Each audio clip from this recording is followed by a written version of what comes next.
آج کی کہانی بہت مزے کی ہے، مکمل سنیے گا، بہت مزہ آئے گا۔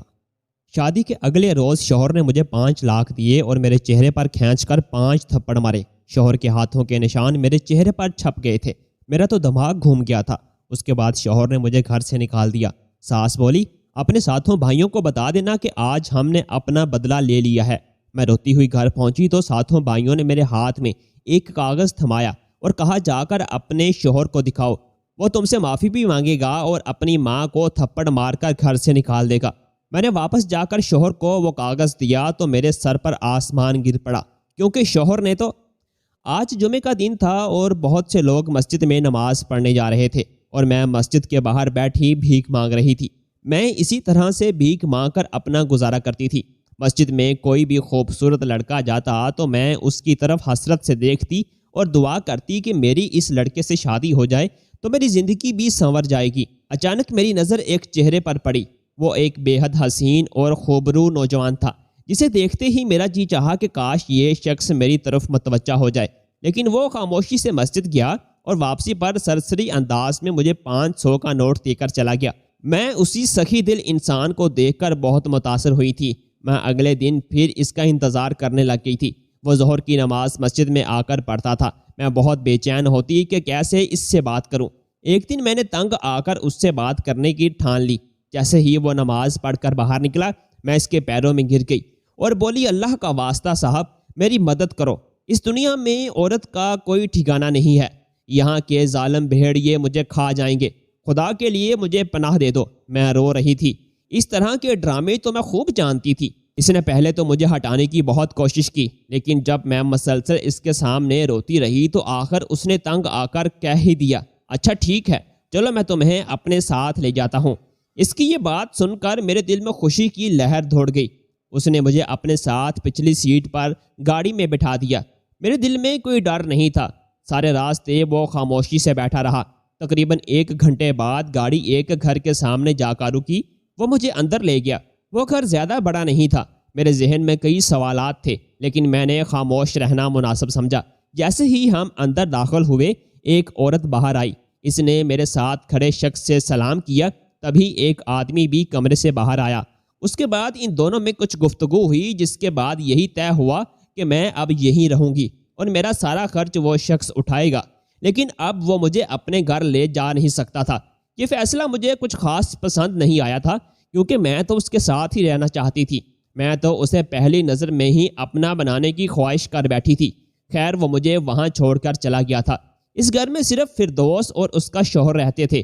اس کا شوہر اس آدمی کا دوست تھا، اس لیے وہ مجھے یہاں چھوڑ کر چلا گیا۔ پھر دوست نے مجھے کپڑے دیے۔ میں نے نہا کر وہ نئے کپڑے پہنے تو میرا حلیہ ہی بدل گیا تھا۔ تھوڑی دیر کے بعد پھر دوست میرے لیے کھانا لائی اور میرے پاس بیٹھی۔ میں نے مناسب موقع سمجھ کر اس شخص کے بارے میں پوچھ لیا۔ جیسے ہی میں نے سوال کیا کہ وہ کون تھا اور مجھے یہاں چھوڑ کر کیوں گیا ہے، پھر دوست کہنے لگی، بہن، اس کا نام سلار ہے۔ یہ بہت اچھا نیک انسان ہے، امیر بھی بہت ہے۔ یہ بہت سے غریبوں کی مدد کرتا ہے۔ اس کی اپنی منگنی ہو چکی ہے اور جلد ہی اس کی شادی ہے، اس لیے تمہیں یہاں چھوڑ کر گیا ہے کہ اس پر کوئی بات نہ بن جائے۔ اس کی باتوں سے مجھے اندازہ ہوا کہ فردوس کو باتیں کرنے کا بڑا شوق ہے۔ ایسی لڑکیوں کو اپنی مٹھی میں کرنا میرے بائیں ہاتھ کا کھیل تھا۔ میں اپنی پچھلی کہانی کو فراموش کر کے آگے کی سوچوں میں گم ہو گئی تھی۔ 2-4 دنوں میں ہی میں نے فردوس کو اپنا بنا لیا تھا۔ پھر ایک دن وہ میرے پاس بیٹھی اپنے دکھڑے رو رہی تھی کہ میرے خیال میں آیا کہ یہ صحیح وقت ہوگا جب میں اپنا ڈرامہ شروع کر دوں۔ میں نے فردوس سے کہا، میں تم سے ایک بات کرنا چاہتی ہوں، لیکن وعدہ کرو تم کسی کو نہیں بتاؤ گی۔ اس نے فوراً وعدہ کر لیا۔ تب میں نے اسے کہا کہ میں بہت مجبور لڑکی ہوں، ساری زندگی بنا کسی سہارے کے کیسے رہوں گی، مجھے کسی سہارے کی ضرورت ہے۔ میری بات پر وہ پریشان ہو کر بولی، بات تو تمہاری ٹھیک ہے، پر میں کیا کر سکتی ہوں؟ تب میں نے اسے کہا کہ میں سلار سے شادی کرنا چاہتی ہوں۔ اس سے اچھا جیون ساتھی میرے لیے کوئی نہیں ہو سکتا۔ میری یہ بات سن کر وہ ایک دم چونک گئی اور بولی، اس کی تو شادی ہونے والی ہے، وہ پسند کی شادی کر رہا ہے۔ میں نے اس کے آگے ہاتھ جوڑ دیے اور کہا، جو بھی ہو، مجھے اسے اپنانا ہے، کیونکہ میں اسے دل و جان سے چاہتی ہوں۔ میری آنکھوں سے متواتر گرتے آنسوؤں نے اسے پریشان کر دیا تھا۔ میں جانتی تھی کہ وہ بہت بھولی ہے، جلد میری بات مان جائے گی۔ پھر ایسا ہی ہوا۔ آخر میری فریاد سن کر اس نے حامی بھر لی اور کہا کہ ٹھیک ہے، تم جیسے کہو گی میں ویسے ہی کروں گی۔ اس کی یہ بات سنتے ہی میرے چہرے پر فاتحانہ مسکراہٹ دوڑ گئی تھی۔ اگلی ہی روز میرے منصوبے کے مطابق اس نے سالار کو بہانے سے اپنے گھر بلا لیا۔ سالار 2 گھنٹے میں گھر آ گیا۔ فردوس اس کے لیے چائے بنا کر لائی اور چائے میں میری ہدایت کے عین مطابق نیند کی گولیاں ملا دی۔ ابھی 5 منٹ ہی نہیں گزرے تھے کہ سالار کی آنکھ لگ گئی۔ میں اور فردوس اس کی بھاری وجود کو گھسیٹتے ہوئے میرے کمرے میں لے آئے اور بیڈ پر لٹا دیا۔ میں جانتی تھی کہ مجھے کیا کرنا ہے۔ میں پاس ہی بیٹھ گئی اور پچھلی زندگی کے بارے میں سوچنے لگی۔ اسے چھوڑ کر میں اس مقام تک پہنچ چکی تھی۔ میرا نام کومل تھا۔ میں ایک بڑے متوسط گھرانے سے تعلق رکھتی تھی، لیکن اپنے والدین کی اکلوتی اولاد ہونے کی وجہ سے مجھے ہمیشہ ان سے محبت اور پیار ملا تھا۔ میں ان کی آنکھوں کی ٹھنڈک اور دل کا سکون تھی۔ وہ میری ہر چھوٹی سے چھوٹی اور بڑی سے بڑی خواہش پوری کرنے کی کوشش کیا کرتے تھے، لیکن میری قسمت میں شاید ان کا زیادہ پیار نہیں تھا، کیونکہ مجھے ایک لڑکے ندیم سے محبت تھی۔ اس کی کریانہ کی دکان ہماری گلی میں تھی۔ میں اس گلی میں اکثر سودا لینے جایا کرتی تھی۔ وہ میری جانب بڑی معنی خیز نگاہوں سے دیکھتا تھا۔ پہلے میں اس کی نگاہوں کا مطلب نہ سمجھی، مگر سچ تو یہ تھا کہ مجھے بھی وہ اچھا لگتا تھا، اور میں بہانے سے دن میں 3-4 چکر لگایا کرتی تھی۔ جب اسے میرے جذبات کا پتہ چلا، اس نے بھی فوراً میرے سامنے اپنا دل کھول کر رکھ دیا۔ پہلے تو میں ڈر گئی، کیونکہ کبھی کسی نے مجھ سے اس طرح کی بات نہیں کی تھی۔ اس نے کہا کہ میں تم سے محبت کرتا ہوں، تم سے شادی کرنا چاہتا ہوں۔ میں نے کہا نہیں، میرے ابا کو پتہ چلا تو وہ مجھے مار ڈالیں گے۔ میری بات سن کر اس کے چہرے پر مسکراہٹ پھیل گئی۔ وہ بولا، ابا کی فکر مت کرو، میں سب سنبھال لوں گا۔ اس کی بات نے مجھے تسلی دی۔ آہستہ آہستہ ہماری ملاقاتوں کا سلسلہ بڑھنے لگا تھا۔ اب اس کے بغیر میرا دل نہیں لگتا تھا۔ ابھی محبت کو پروان چڑھے زیادہ دن نہیں گزرے تھے کہ ابا نے کہیں میرے رشتے کی بات کر دی۔ میں نے گھر کے سارے حالات فوراً ندیم کو جا کر بتائے۔ ندیم میری باتیں سن کر بہت پریشان ہو گیا۔ پھر اچانک اس نے کہا کہ ہم دونوں یہاں سے دور کہیں چلے جاتے ہیں، اس طرح ہم دونوں آسانی سے نکاح کر کے اپنے رشتے کو جائز نام دے سکتے ہیں۔ اس کی اس بات نے مجھے چونکا دیا تھا۔ وہ مجھے گھر سے بھاگنے کا کہہ رہا تھا۔ میں نے نفی میں سر ہلا دیا اور وہاں سے واپس چلی گئی۔ گھر جا کر میرے ذہن میں بار بار خیال آ رہے تھے کہ میں ندیم کو کیسے حاصل کر سکتی ہوں۔ اسی شام میرے سسرال والے آئے اور انہوں نے میری تاریخ طے کر دی۔ اب یہ چیز میرے لیے ناقابل قبول تھی۔ میں کیسے کسی ایسے شخص کے ساتھ شادی کر سکتی تھی جسے میں جانتی تک نہیں تھی؟ بس پھر اگلے روز میں نے ندیم سے کہہ دیا، میں تمہاری ہر بات ماننے کے لیے تیار ہوں۔ میری بات سنتے ہی اس کے چہرے پر مسکراہٹ آ گئی۔ اس نے مجھے آگے کا سارا پلان سمجھا دیا۔ جیسے ہی رات ہوئی میں گھر سے بھاگ آئی۔ ندیم پہلے ہی میرا منتظر تھا۔ ہم دونوں بس اسٹینڈ پر پہنچ گئے۔ وہاں سے حیدرآباد کی بس پکڑی اور روانہ ہو گئے۔ مجھے سارے راستے اپنے ماں باپ کی جدائی کا دکھ ہو رہا تھا۔ میں جانتی تھی کہ اب میں کبھی واپس نہیں جا سکتی۔ ندیم مجھے ایک گاؤں جیسے علاقے میں لے آیا۔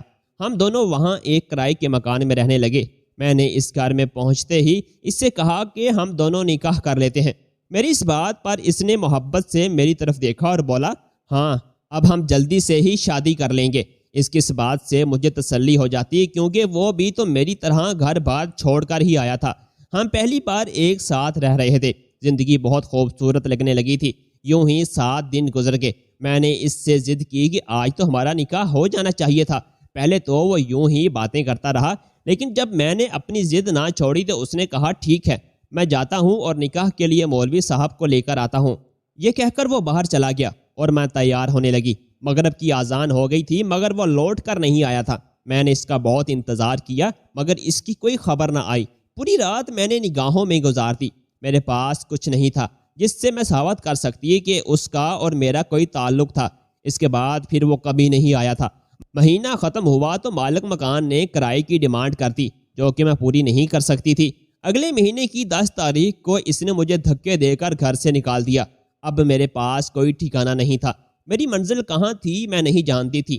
2 دن تک میں ٹھوکریں کھاتی رہی لیکن مجھے کوئی ٹھکانہ نہیں ملا۔ وہی ہوتا ہے ان لڑکیوں کے ساتھ جو ماں باپ کا سر جھکا کر جاتی ہیں۔ پھر میں اپنا پیٹ پالنے کے لیے مسجد کے آگے بھیک مانگنے لگی تھی۔ مجھے اپنا کوئی نہیں لگتا تھا، لیکن ایک روز جب سالار کو دیکھا تو لگا اس سے اچھا کوئی انسان ہو ہی نہیں سکتا، اس لیے فوراً اس کی جانب قدم بڑھا دیے۔ انہی سوچوں میں ڈوبے میری آنکھ لگ گئی۔ کچھ پتہ نہیں چلا لیکن صبح کا سورج ابھی پوری طرح طلوع نہیں ہوا تھا کہ میری آنکھ کھل گئی۔ پھر میں نے وہی کیا جو میرا پلان کا حصہ تھا۔ میں زور زور سے چیخنے لگی۔ میری آواز پر سالار بھی اٹھ کر کھڑا ہو گیا۔ اتنے میں فردوس اور اس کا شوہر بھی کمرے میں آ گئے۔ تب میں نے چیخ کر کہا، اس شخص نے مجھے رات کو نشے والی چائے پلائی تھی اور میں بے ہوش ہو گئی تھی۔ یہ کہہ کر میں پھوٹ کر رونے لگی۔ وہ اپنی صفائی میں کچھ کہنا چاہتا تھا، لیکن میری چیخوں پکار سن کر فردوس کے شوہر نے اسے دھکے دے کر گھر سے نکال دیا۔ بہرحال میں اسے ہر حال میں پانا چاہتی تھی۔ اگلے دن میں اس کے گھر پہنچ گئی۔ میں اس بنگلے نما گھر میں داخل ہوئی تو میں نے ملازمہ سے سلار کی امی کو بلانے کا کہا۔ چند ہی منٹوں بعد سلار کی والدہ میرے سامنے بیٹھی تھی۔ وہ پروقار شخصیت کی خوبصورت خاتون تھی۔ ان کی نظروں میں کئی سوالات تھے، کیونکہ وہ مجھے پہچانتی نہیں تھی۔ میں ان کے سوالوں سے پہلے ہی ان کے پیروں میں گر گئی اور پھوٹ کر رونے لگی۔ میرے اس طرح کرنے پر انہوں نے کہا، بیٹی تم کون ہو اور تمہیں مسئلہ کیا ہے؟ تب میں نے کہا، آنٹی آپ کا بیٹا سلار، اس نے مجھے برباد کر دیا ہے، میری عزت خاک میں ملا دی ہے۔ بتائیں اب میں کہاں جاؤں؟ میرے پاس تو کوئی سہارا نہیں ہے۔ وہ مجھ سے شادی بھی نہیں کرنا چاہتا۔ یہ سن کر ان کے چہرے کے رنگ بدلنے لگے تھے۔ انہوں نے مجھے اپنے پیروں سے اٹھایا اور اپنے سامنے کھڑا کر کے پوچھا، یہ تم کیا کہہ رہی ہو لڑکی؟ میں نے ان کے آگے ہاتھ جوڑ دیے اور ساری کہانی سنا دی اور پھر کہا، آنٹی میں بالکل سچ کہہ رہی ہوں، اب آپ بتائیں میں کہاں جاؤں؟ اور پھر میں زور سے رونے لگی تھی۔ اتنے میں سلار گھر میں داخل ہوا۔ وہ مجھے دیکھ کر اس کے چہرے کے تاثرات بدلنے لگے تھے، لیکن میں نے اپنی کارروائی جاری رکھی اور کہا کہ آپ کا یہ بیٹا میری زندگی برباد کر کے اب انجان بن رہا ہے۔ سلار کی ماں نے اپنے بیٹے سے پوچھا، کیا اس لڑکی کے ساتھ تم نے رات گزاری ہے؟ سلار نے ماں کو جواب دیا، ہاں ماں، مگر اس سے پہلے کہ وہ کچھ اور کہتا، اس کی ماں نے اسے ایک تھپڑ مار کر چپ کروا دیا۔ اب اس عورت کو بھی میری باتوں پر یقین آ گیا تھا۔ سلار کچھ کہنے ہی لگا تھا کہ اس کی ماں نے اسے پھر سے ٹوک دیا اور کہا، اب تم صرف میری بات سنو، اس لڑکی سے جلد از جلد نکاح کرو، ابھی اسی وقت جاؤ اور اس نکاح کا بندوبست کرو۔ سلار ماں کے حکم کے آگے مجبور ہو گیا تھا۔ وہ خاموشی سے وہاں سے چلا گیا۔ اس عورت نے پیار سے مجھے گلے لگایا اور کہا، اس خاندان میں کبھی کسی کے ساتھ ناانصافی نہیں ہوئی تو تمہارے ساتھ کیسے ہو سکتی ہے؟ سلار کی ماں نے اپنے بیٹے کی شادی توڑ کر میرے ساتھ اس کی شادی طے کر دی۔ سلار کی منگیتر کا رو کر برا حال تھا، مگر مجھے اس کی کوئی پرواہ نہیں تھی۔ اب میری ساری پریشانیاں ختم ہو چکی تھیں۔ شام کا وقت ہو گیا لیکن سلار نہیں لوٹا تھا۔ اس کی امی بھی کافی پریشان نظر آ رہی تھی، لیکن اس سب کے باوجود انہوں نے اپنی توجہ میری طرف کم نہیں کی تھی۔ شام کو میں اور اس کی امی چائے پی رہے تھے کہ جب اچانک گھر میں سلار داخل ہوا۔ اس کے ساتھ نکاح خواں اور 3 لوگ موجود تھے۔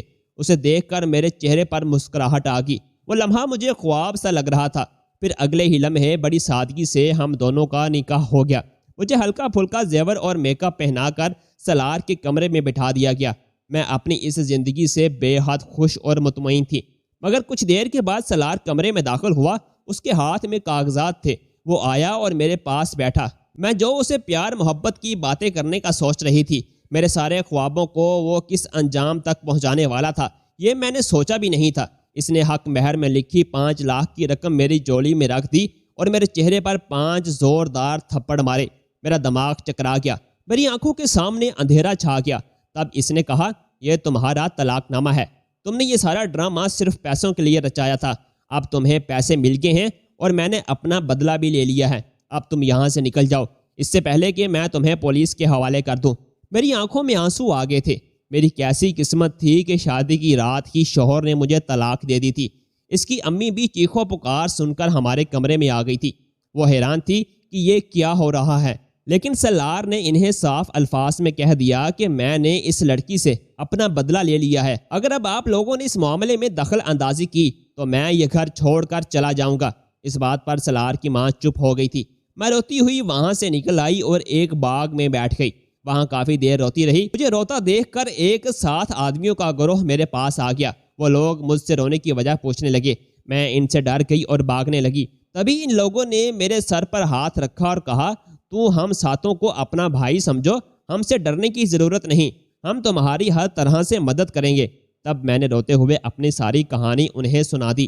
میری ساری کہانی سننے کے بعد وہ بولے، بہن تم فکر نہ کرو، ہمارے پاس ایک ایسا فن ہے کہ ہم کسی کو بھی بڑے سے بڑا نقصان پہنچا سکتے ہیں، ہم تمہارے اس مسئلے کو بھی حل کر دیں گے۔ اس کے بعد انہوں نے مجھے ایک کاغذ دیا اور کہا کہ میں اسے ایک قبر میں دفنا دوں۔ پہلے تو مجھے ڈر لگ رہا تھا کیونکہ یہ ایک عجیب سا کام تھا، لیکن بدلے کی آگ میرے اندر ایسی بھڑک رہی تھی کہ میں ہر حال میں سلار سے انتقام لینا چاہتی تھی۔